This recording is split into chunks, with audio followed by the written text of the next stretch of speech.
Hello everybody, this is Miss Gillam from Year 5 and tonight I'm going to read you one of the stories from this absolutely gorgeous book. It's called Once Upon a Tune and it's illustrated by James Mayhew. Now this book is all about some of the pieces of music that you get in operas and ballets that tell a story. So things like Swan Lake.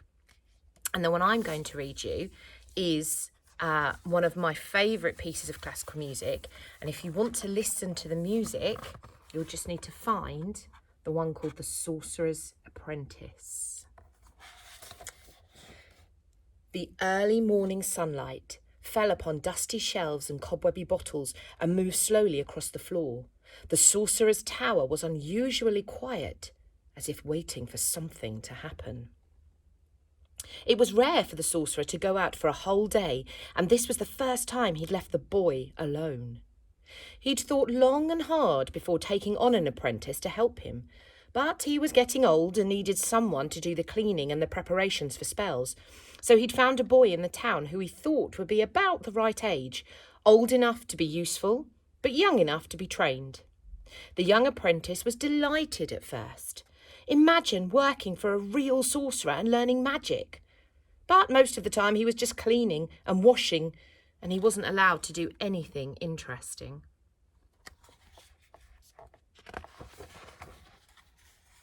Today, the sorcerer had left a long list of things for the boy to do. He sighed heavily and dusted a few shelves, gathered a few cobwebs. He put them neatly in a jar. On the list was an instruction to fill the cauldron. The boy hated this job most of all, for the only water was in a river outside the tower. It was already a hot day. It would be hard work carrying and fetching water and pouring it into the cavernous, empty cauldron. Then the sunlight fell upon an open book. The sorcerer had left his book of spells behind.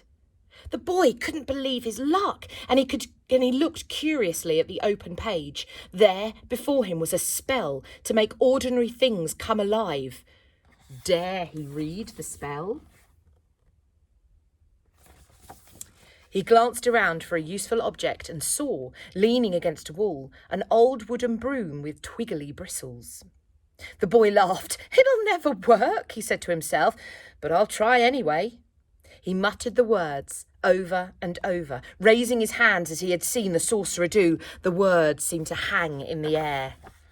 "Fetch me water from the river, little broom of wood and stick. Pour it in the castle cauldron. Broom be living, broom be quick." Nothing happened. The boy dropped his arms and sighed. But then, did he dream it? The broom seemed to twitch. The twigs rustled. It grew legs and arms and sprang to life. The apprentice laughed aloud and handed a bucket to the broom, pointing to the river. The little broom nodded obediently and trotted off to the river, a little unsure of its new legs. In a moment, it returned with a bucket full of water and emptied it into the cauldron. Off it went again, back and forth, bringing bucketful after bucketful. The boy sat down in the sorcerer's great chair and basked in the warm sunlight. It was easy to be a brilliant sorcerer after all, he thought, falling asleep. But his dreams of glory and power were interrupted by wet feet. The boy looked down and saw that the floor was awash and the cauldron was overflowing. He commanded the broom to stop, yet the broom continued. "Stop! I demand it!" he shouted. But the broom ignored him. Stopping had never been part of the spell.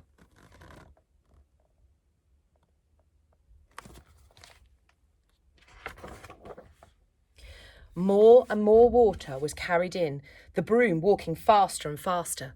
The boy flicked through the book, searching for a new spell to stop the first one. But there was nothing.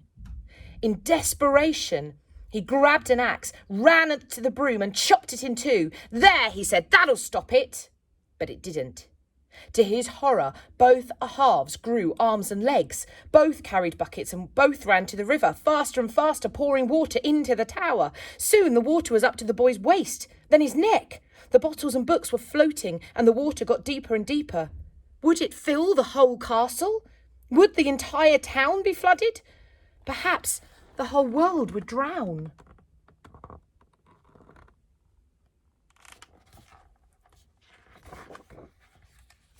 A great wave swept the boy off his feet. Oh, how he wished he'd never played with magic.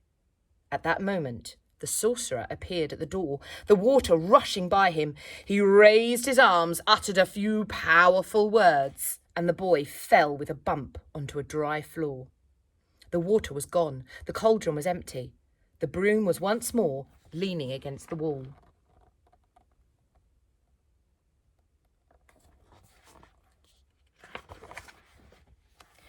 The sorcerer said nothing.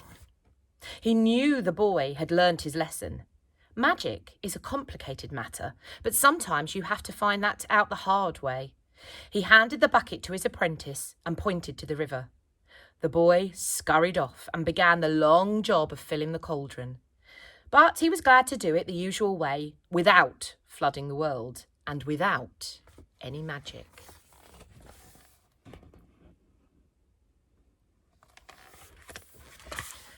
And that's the end of the story. I hope you enjoyed it. And don't forget, if you want to listen to the music, you just need to look for The Sorcerer's Apprentice and you'll be able to listen to the music that goes along with that story.